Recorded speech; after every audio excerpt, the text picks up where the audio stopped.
파리 생제르맹에 성공적으로 연착륙했다고 평가받는 이강인이 개인 최고 몸값을 경신했습니다. 시장 가치를 책정하는 트랜스퍼마크트가 8일 업데이트한 프랑스 리그앙 선수 시장 가치에서 이강인은 2,500만 유로로 평가받았습니다. 지난해 12월 2,200만 유로에서 300만 유로가 오른 금액입니다. 지난 니스와 경기에서도 빛났는데요. 팀이 0대1로 끌려가자 루이스 엘리케 감독은 후반 시작과 함께 이강인을 교체 투입했습니다. 축구 통계 매체 풋몹에 따르면 이날 이강인은 평점 7.2점을 받았으며 태클 성공률 100%를 자랑했다. 또한 패스 성공률은 91%였으며 이번에 기회를 창출했습니다. 준수한 활약에 현지 팬들의 극찬이 이어졌습니다. PSG 팬들은 이강인을 선발로 써야 한다. 그는 이번 시즌 초반 최고의 PSG 선수다라는 등 찬사를 쏟아냈습니다. 이강인의 가치는 이날 경기에서만 한정되지 않는데요. 축구 통계 매체 후스코어드닷컴에 따르면 이강인은 이번 시즌 현재까지 총 7개의 키패스를 기록했습니다. 니스전을 포함해 총 423분을 소화한 이강인은 90분당 3.6개의 키패스를 기록했으며 이 기록은 리그앙 1위, 유럽 5대 리그 선수 중에선 7위의 기록입니다. 이강인의 위에는 부카요 사카, 케빈 데 브라위너 등이 자리했습니다. 놀랍게도 리그앙에서 키패스가 가장 많지만 이번 시즌 이강인은 어시스트가 하나도 없는데요. 이강인의 패스를 받은 동료들이 제대로 마무리하지 못하고 있다는 것으로 해석할 수 있습니다. 현지 보도에 따르면 PSG는 지난달 익명의 PL 클럽으로부터 이강인에 대한 제안을 받았으나 이를 거절했습니다. 영국에서는 중동 자본을 등에 업은 뉴캐슬 유나이티드가 이강인을 노리고 있다는 루머까지 등장했습니다. 그러나 PSG가 이강인을 팔지 않겠다고 선을 그으면서 이강인의 이적설은 루머에 그쳤습니다. 이어 김민재의 전 소속팀인 나폴리도 이강인과 연결됐습니다. PSG가 음바페의 대체자로 빅터 오시멘을 영입하려고 하는데 오시멘의 이적료가 워낙 비싸니 나폴리 측에서 먼저 지불 구조를 이적료와 선수로 바꿀 것을 제안했다는 내용이었습니다. 이 과정에서 나폴리는 PSG가 내놓을 트레이드 카드로 이강인을 지목했는데 PSG가 곧바로 협상을 접었습니다. 젊은 선수들을 중심으로 팀을 개편할 계획을 세운 PSG의 플랜에서 이강인이 어떤 입지를 갖고 있는지 알 수 있는 대목이었습니다. 최근에는 사우디아라비아에서 이강인에게 관심을 보이고 있다는 소식도 전해졌습니다. 심지어 일부 사우디아라비아 클럽들은 이강인을 리그 최고 연봉자로 만들 생각도 갖고 있다는 보도였습니다. 프랑스 매체 풋 메르카토의 산티 아우나는 일부 사우디아라비아 클럽들이 이강인을 영입하기 위해 PSG와 이강인에게 초대형 제안을 건넬 준비를 하고 있다며 상황을 지켜봐야 한다고 했습니다. 현재 사우디아라비아에서 뛰는 선수들 중 가장 높은 연봉을 받는 선수는 세계적인 슈퍼스타 크리스티아노 호날두로 만약 이강인이 이 제안을 수락할 경우 호날두가 받는 2억 유로 약 2,982억 원 수준의 연봉을 받을 수 있을 전망이지만 이제 막 B클럽에서 도전을 시작한 이강인이 사우디아라비아의 제안을 받아들일 것인지는 미지수입니다.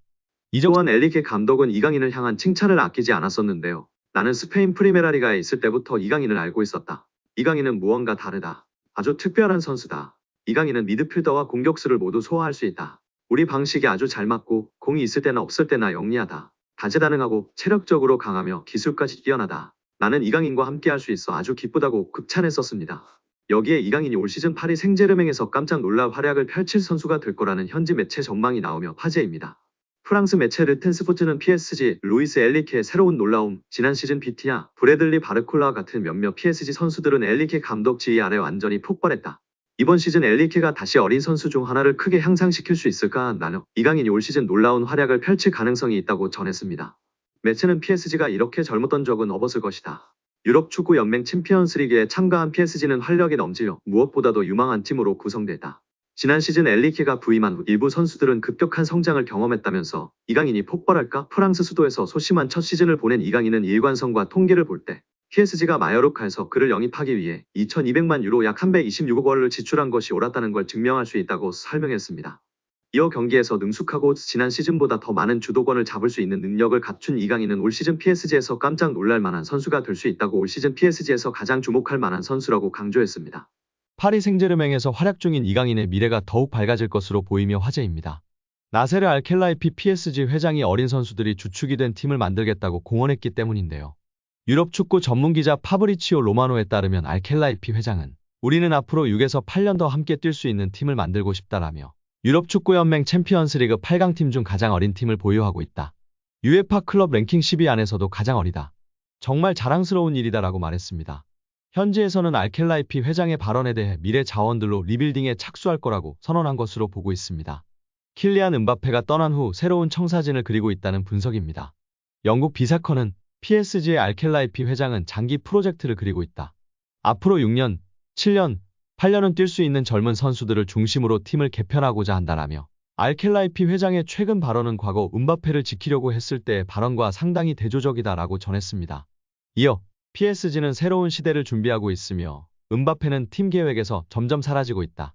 레알 소시에다드와의 챔피언스리그 16강전에서 결정적인 역할을 했지만 PSG는 선수들이 음바페가 없는 상황에 익숙해지도록 음바페에게 부수적인 역할을 맡기고 있다라고 덧붙였습니다. 게프폴류스 프랑스 또한 알켈라이피 회장은 파르크 데 프랭스에서 새롭고 젊은 장기적인 프로젝트를 강조했다. 레알 소시에다드전에 출전한 PSG 선수들의 평균 연령은 23세 361일로 챔피언스리그에서 구단 역사상 최연소 선발 명단이었다.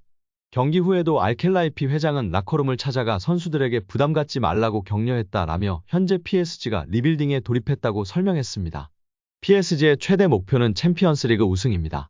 프랑스 내에서는 적수가 없지만 유럽 무대에서는 힘을 쓰지 못했는데요. 2019년도 시즌 준우승이 가장 좋은 성적이었습니다. 알켈라이피 회장은 급하게 도전할 생각이 없습니다. 시간이 조금 걸리더라도 미래를 보장할 수 있는 선수들로 팀을 만들어 계속 도전하겠다는 입장입니다.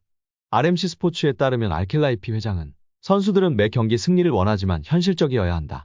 우리는 팀을 구성하는 과정에 있으며 선수들 대부분이 어리다. 새로운 팀을 만드는 과정이기 때문에 쉽지 않다라며 팀을 만들었다고 해도 선수들이 준비가 된 것은 아니다라며 충분히 기다릴 필요가 있다고 강조했습니다.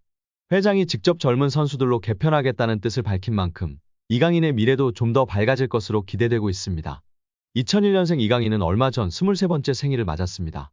알켈라이피 회장이 언급한 6에서 8년 동안 활약할 수 있는 선수에 부합하는 나이대입니다. 박문성 축구 해설위원이 정몽규 대한축구협회 회장을 비판했습니다. 박 해설위원이 27일 MBC 라디오 뉴스 하이킥에 출연해 정 회장에게 직격탄을 날렸는데요. 박문성 축구 해설위원이 정 회장이 자진해서 사퇴하지 않는 이유를 두고 정 회장 마음속에 들어가 보지 않는 이상은 알 수 없다. 하지만 축구협회 회장 자리는 매력적인 공간이다. 우리는 축구협회장 자리를 한국 축구의 수장 정도만 생각한다. 하지만 국제축구연맹 피파가 진행하는 월드컵을 포함한 모든 국제적인 행사에 축구협회장 자리로 가면 그 의전은 사실상 거의 대통령급에 해당한다고 말했습니다. 이어 유럽에 가면 축구협회 회장 아니면 축구팀의 구단주 이런 명함이 박혀 있으면 활동하거나 비즈니스 하는데 매우 큰 도움이 된다고 밝혔습니다. 그러면서 지금까지 나왔던 많은 문제 이미 드러나 있다. 또 이번 현안 질의를 통해서 사실은 의혹이 해소되기는커녕 더 많이 부풀어졌다. 하나도 해명되지 않았다. 오히려 지금 의혹이 계속 더 추가로 나오고 있다. 특히 홍명보 한국 축구대표팀 감독 선임의 절차와 과정에 모든 것들이 다 불공정했다는 이야기들이 이미 다 어느 정도 나왔다. 이제는 지금의 이 체제 그만 끝내는 것이 옳다고 전했습니다.